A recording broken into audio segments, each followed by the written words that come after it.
దేవుని బిడ్డలు నూతన స్వభావం కలిగి జీవించాల. పాత స్వభావాన్ని విడిచిపెట్టాల. కొత్త స్వభావాన్ని కలిగి ఉండాల. కొత్త తలంపును కలిగి ఉండాల. కొత్త ఆలోచన కలిగి ఉండాల. యేసు రక్తంలో కడగబడినప్పుడు నీవేంటంట అంత క్రొత్తదనంగా ఉండాల. అందుకే ఎవడైనాను క్రీస్తు యేసునందు ఎడల వాడు నూతన సృష్టి, పాతవి గతించి సమస్తము క్రొత్తమైనని దేవుని వాక్యం ఉంది. ఇప్పుడు యేసులో ఉంటే, ఇప్పుడు యేసు రక్తంతో కడగబడితే, యేసు రక్తంతో విమోచించబడితే ఇప్పుడు నీ మనసు అంతా కొత్తగా ఉండాల. కొత్తగా ఉండాల. కొత్త ఆలోచనతో నీవు ముందు అడుగు వేయాల.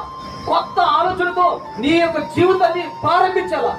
కొత్త ఆలోచనతో నీ వ్యాపారంలో నువ్వు ముందడుగు వేస్తూ ప్రయత్నాలు చేయాలా. ఒక నూతనంగా ఉండాల.